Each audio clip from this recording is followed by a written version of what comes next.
Bendiciones del Todopoderoso sean con usted.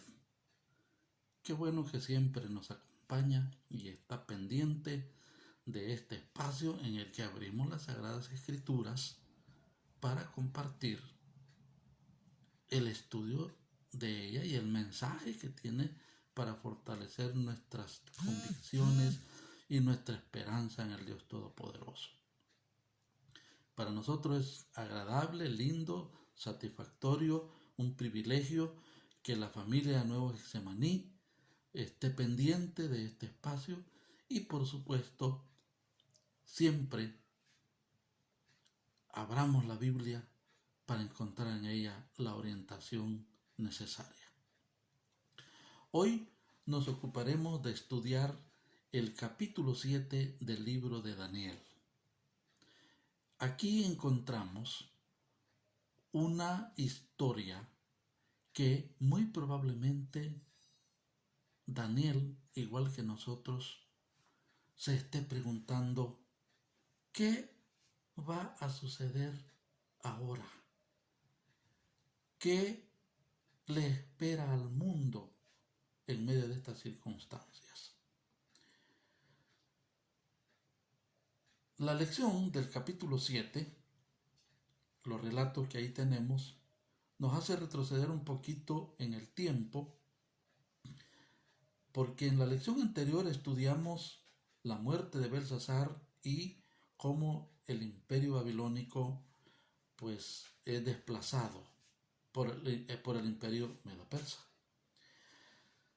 El capítulo 7 nos hace retroceder al primer año del reinado de Belsasar.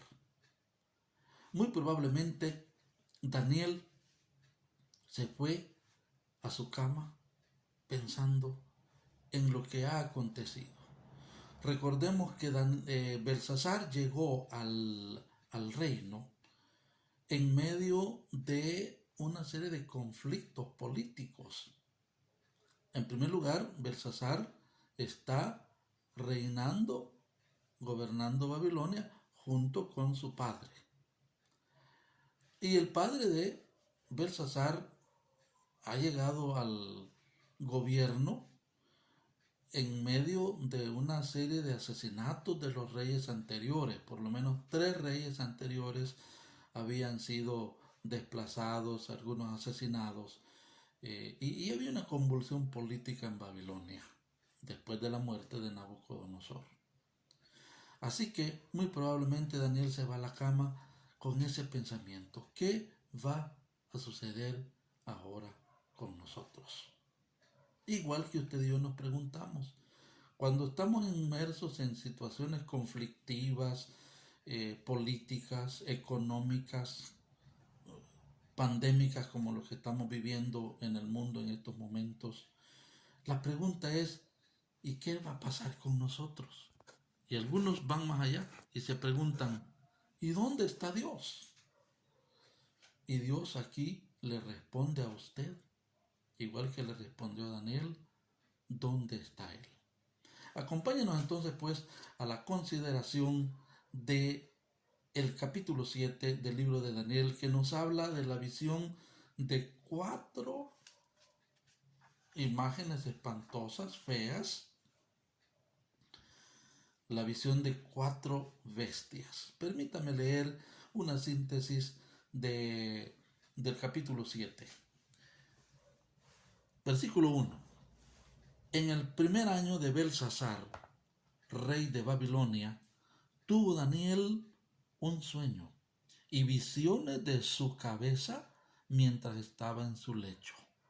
Luego escribió el sueño y relató lo principal del asunto. Luego en el versículo 3 continúa diciendo, 4 bestias grandes diferentes la una de la otra subían del mar. Versículo 7.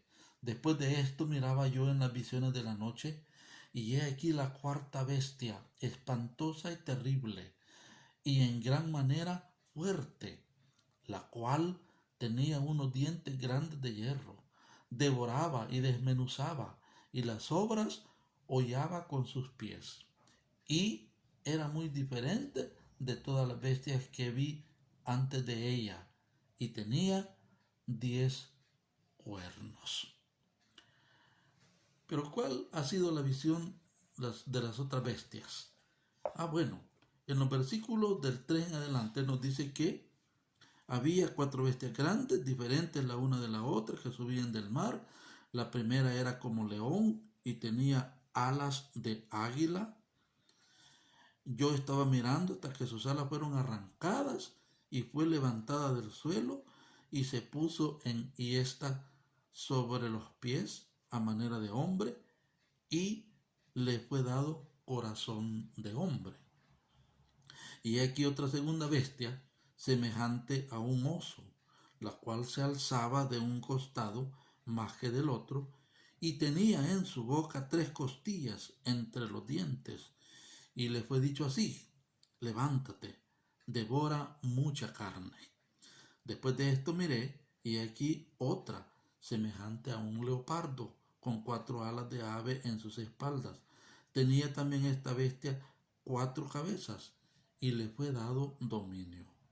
Después de esto miraba yo en las visiones de la noche, y he aquí la 4ª bestia espantosa. Y la describe una bestia horrible. ¿Qué es lo que está pasando? Bueno, esta visión de las 4 bestias es una respuesta de Dios a las inquietudes de Daniel sobre la pregunta: ¿qué va a pasar? ¿Qué nos va a suceder en el mundo? No nos olvidemos que Daniel era un funcionario importante en el gobierno de Nabucodonosor. Y aunque Belsasar lo ha desplazado y lo tiene casi olvidado al anciano, ya a esta altura era un anciano de más de 80 años, de todas maneras sigue siendo un personaje importante y significativo. Él se va con esa preocupación y Dios le responde. Igual que a usted y a mí, hoy Él nos responde nuestras inquietudes sobre qué va a pasar, a dónde iremos a parar. La visión de las 4 bestias es una síntesis de lo que en el mundo tendría que acontecer, y la historia lo corrobora. Estas 4 bestias, que eran diferentes la una de la otra, nos presentan precisamente la imagen de 3 imperios: 4 con la bestia que vamos a describir más adelante, y 5 con el acontecimiento final de esta visión. Las 3 primeras son similares porque tienen apariencia de animales. A la primera se le presenta como un león con alas.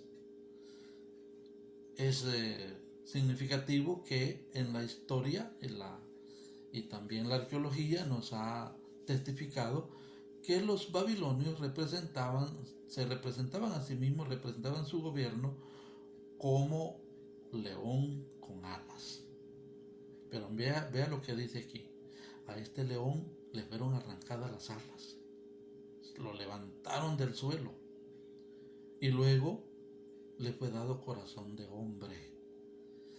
Esta es una representación simbólica, por supuesto, del gobierno de Nabucodonosor, a quien ya estudiamos en lecciones anteriores, que el Señor lo humilló, y él mismo escribió una carta en arameo. Por cierto, los capítulos del 2 hasta el 7 están escritos en arameo y no en hebreo como todo el resto de las escrituras hebreas.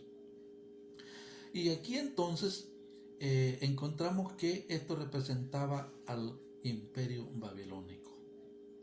Pero el imperio babilónico cayó, y ahora lo sucede el imperio medo-persa, representado por este oso, que se inclina más de un lado que del otro. Esto es una representación de lo que la historia nos cuenta, que este imperio, por supuesto, fue patrocinado, llamémosle, por la unión de los medos, es decir, la gente que vivía en Media, y por los persas. Ellos se unen y logran derrotar a los babilonios. Y por supuesto conquistan mucho, devoran. El imperio medo-persa se extendió desde lo que ahora es la India, todo lo que es Irán, Irak, todo lo que es Mesopotamia, Turquía, y llegó precisamente hasta las fronteras de Grecia, hasta el mar Adriático, el mar Egeo. Y en el sur hasta Egipto, Libia y todos esos territorios. Bien, pero se levanta el imperio griego dirigido por Alejandro el Grande, Alejandro Magno como le llaman otros, hijo de Filipo de Macedonia. Y este conquista y arrasa por todos lados todo lo que era el territorio de los medo-persas hasta llegar a la India. Y esto representa a la otra bestia que tiene 4 cabezas. Y que más tarde, allá en el capítulo 8, hay una descripción de lo que le acontece a este imperio cuando termina por la muerte de su principal líder, que no tiene hijos a esta altura, y que su gobierno, su reino, su imperio es distribuido entre los 4 generales principales de Alejandro Magno. Bien, pero en la visión aparece otra bestia, una cuarta bestia que es horrible y terrible, espantosa, dice Daniel en gran manera. ¿Qué es lo que encontramos en la descripción de esta bestia? Bueno, es diferente, tiene 10 cuernos. De repente está observando Daniel y aparece otro cuerno, que es un cuerno pequeño, pero que tiene figura de hombre y boca de hombre y habla grandes cosas. En la interpretación que se le da a Daniel en el capítulo 7, se plantea entonces el desarrollo de la historia de los gobiernos, de los reinos, de los imperios que iban a suceder al imperio babilónico en el que Daniel estaba viviendo y que todavía pues alcanza a ver algo del desarrollo del imperio medo-persa. En esta visión se le plantea a Daniel que esa última bestia que representa al imperio romano, un imperio que se impuso a sangre y fuego y que cualquier rebelión, cualquier levantamiento era sofocado de manera violenta. Y por supuesto este imperio se extiende desde lo que hoy es Portugal, España, todo lo que es Europa, hasta llegar a la India, a Egipto y todos los territorios que tenía el imperio griego. Pero acontece otro fenómeno ahí. En la visión del capítulo 2 que tuvo Nabucodonosor, se veía a una imagen con pies de hierro y barro cocido. Esto, por supuesto, es una visión profética de lo que va a acontecer, como le dijeron a Daniel, en los últimos tiempos. Es para el tiempo del fin. Otras escrituras que vamos a estudiar más adelante, la próxima semana estudiaremos, Dios mediante, la visión de las 70 semanas de Daniel. Y aquí nos cuentan las escrituras que en el tiempo del fin, cuando aparecerá ese personaje a quien la Biblia le da varios nombres, le llama anticristo, le llama hombre de pecado, hijo de perdición, gran bestia. Cuando aparezca este gobernante, precisamente aparecerá de la reorganización, de la reestructuración del imperio romano, que hoy es conocido en Europa como la Comunidad Europea. En un tiempo, al inicio, se llamó Comunidad Económica Europea porque tenía que ver solo con la economía, pero ahora hay pactos políticos de tal manera que una persona puede ingresar en uno de los miembros de la Comunidad Europea eh, y luego transitar por todos los demás países sin necesidad de registrarse sus ingresos en las fronteras.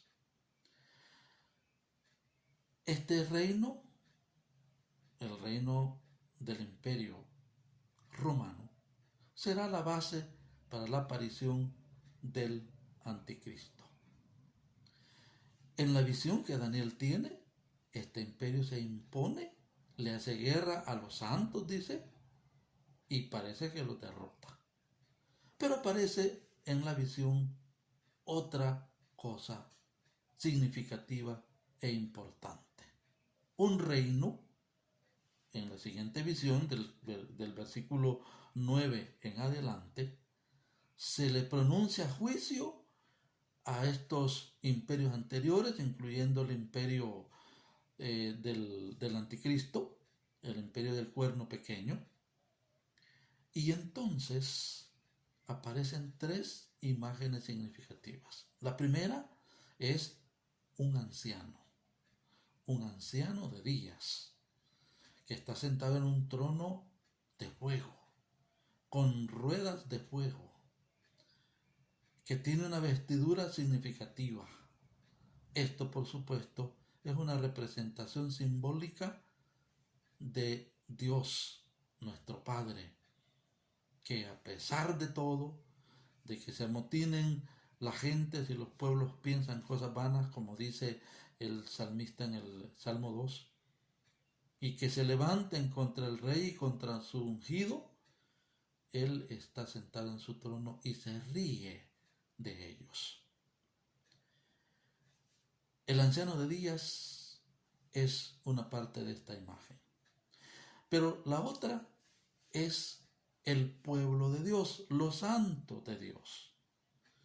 En este pasaje poético que se abre con el anciano de días, que ocupa este asiento que ya hemos descrito, también entonces aparece el pueblo de Dios, los santos de Dios, a quienes les es dado el gobierno, el reino. Pero aparece otra figura significativa al que se le llama el Hijo del Hombre. Antes de que nos detengamos un poco en este Hijo del Hombre, veamos cómo en la historia se le ha reconocido a Dios nuestro Padre, como el juez de toda la tierra, como se le llama también en el capítulo 7. En el Salmo 9, 7 y 8 se declara que Dios ha preparado su trono para el juicio y que juzgará al mundo con justicia. Dios posee todo el conocimiento y el poder, por lo que solo Él es digno de juzgar. Además, Dios es juez justo porque Él es soberano, porque Él tiene el control de todo, incluyendo la instalación y la eliminación de reyes y naciones. Así que Dios juzga a este cuerno pequeño.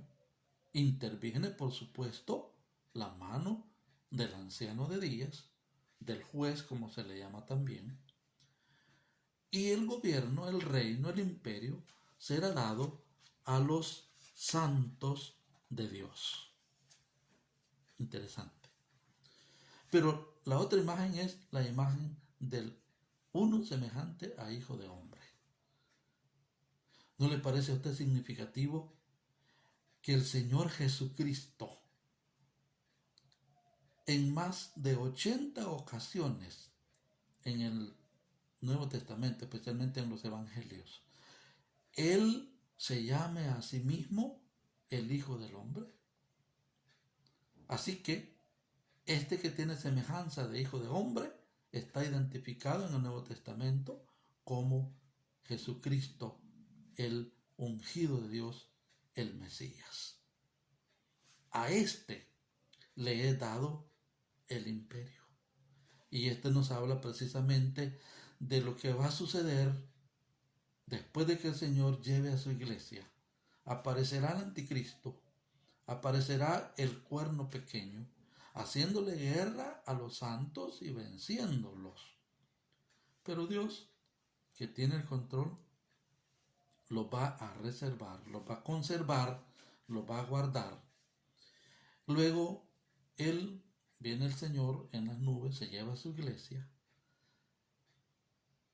Ya hemos dicho, antes de esto Él se ha llevado a su iglesia. Aparece el anticristo en lo que se llama la gran tribulación. Luego Él vendrá en las nubes con su iglesia para establecer su reino en la tierra. Y durante 1000 años va a establecer un reino de paz, un reino de justicia, que no será completo hasta que se establezcan los nuevos cielos y la nueva tierra. La verdad de todo esto y la lección principal que Dios nos está dando con esta visión dada a Daniel, pero en respuesta también a nosotros, es que a pesar de lo que está sucediendo en el mundo, a pesar de lo que le venga a los hombres en su corazón a hacer que afecte a la humanidad, sus decisiones políticas, sus decisiones económicas, sus decisiones de salud. Se especula que esta pandemia que vive el mundo en este momento tenga motivaciones políticas y económicas. Es muy probable que sí. Pero a pesar de todo, y que nos está afectando a todos nosotros, no nos olvidemos que Dios está en su trono y que Dios tiene el control y que va a juzgar al mundo con justicia. A medida que la visión continuaba, Daniel ve a este Hijo del Hombre, que se menciona precisamente en el versículo 13 del capítulo 7 de Daniel, que viene ante el anciano de días. ¿Y qué nos enseña esto? Nos muestra precisamente a este anciano de días otorgándole un reino al Hijo del Hombre, el versículo 14 del capítulo 7, para mantener el dominio sobre todas las personas, las naciones y las lenguas que van a adorar a este Hijo del Hombre. Y por supuesto, esto nos habla, hemos dicho ya, del reino milenial de Cristo. Mientras que los otros reinos fueron hechos por los hombres, eran terrenales, eran de influencia maligna, ya lo vimos. El reino de Cristo será inspirado y gobernado por Dios mismo. Si bien los cristianos a veces hemos luchado por sobrevivir bajo el gobierno humano, todos los que estén bajo el gobierno de Cristo van a florecer. El reino mesiánico comienza con la venida de Jesús al mundo y, por cierto, hoy es un reino espiritual, pero más tarde se convertirá en un reino físico que el Señor va a establecer, va a instaurar en la tierra, que va a llegar hasta la eternidad por el control que Cristo tendrá. Si esto es así, entonces es importante que usted y yo no nos angustiemos cuando estemos en tiempos de conflicto, de tribulación y de sufrimiento. ¿Por qué? Porque Dios está sentado en su trono y tiene el control. Él sabe cómo se las arregla, cómo se las ingenia para sacarle buen partido a esas persecuciones y aún a la muerte de sus santos. En el tiempo de la gran tribulación habrá muchos muertos de esta gente que son el pueblo de Dios, que se quedaron en la tierra. Pero aún así, Dios los sabe resucitar y llevarlos al reino eterno, al reino de amor, al reino de bendición. Queremos finalizar la reflexión de la lección de este día haciendo esta afirmación para usted y para todos.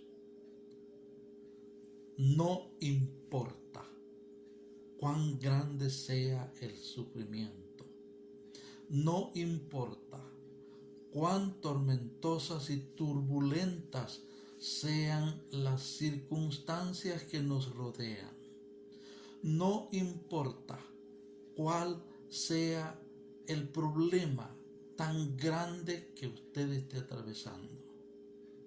Si usted ha puesto su vida en las manos de Dios, lo ama, estudia su palabra para conocerlo, habla con Él todos los días para mantener una comunión estrecha con Él. Trata de obedecerle, de servirle, de alabarlo, de edificar a otros con su vida y con sus palabras y con sus acciones. Entonces usted tiene esta promesa asegurada. Y sabemos que los que aman a Dios, todas las cosas les ayudan a bien. Dios está sentado en su trono. No temamos entonces. Recordemos tantas promesas como las que aparecen, por ejemplo, en el Salmo 23. El Señor es mi pastor, nada me faltará. Y Él dice, aunque ande en valle de sombra de muerte, no temeré mal alguno, porque tú estarás conmigo. O como cuando dice, diré yo a Jehová, esperanza mía, castillo mío, mi Dios en quien confiaré. Por eso no te sobrevendrá mal, ni plaga tocará tu morada. O como cuando dice, el Señor es mi luz y mi salvación. ¿De quién temeré? El Señor es la fortaleza de mi vida. ¿De quién he de atemorizarme? Cuando se juntaron mis angustiadores, los malignos, mis enemigos para comer mis carnes, ellos tropezaron y cayeron. Aunque un ejército acampe contra mí, no temerá mi corazón. Aunque contra mí se levante guerra, yo estaré confiado. ¿Pero sabe por qué? Más adelante lo dice en el Salmo 27. Porque él le había hecho esta demanda al Señor. Una cosa he demandado a Jehová, esta buscaré, que esté yo en la casa de Jehová, es decir, en la comunión con Dios, todos los días de mi vida, para contemplar la hermosura del Señor y para inquirir en su templo. Haga su estilo de vida y le aseguro que no importa cuál sea los problemas políticos, sociales, económicos, religiosos que esté viviendo, pandémicos o epidémicos que esté viviendo el mundo y su alrededor, usted estará seguro en las manos de Dios. Que así sea. Clame al Señor. Y si no lo ha recibido como su Salvador personal, invítelo a entrar a su corazón, entréguele el control de su vida y las cosas cambiarán desde hoy y para siempre, porque esa es la promesa de Dios.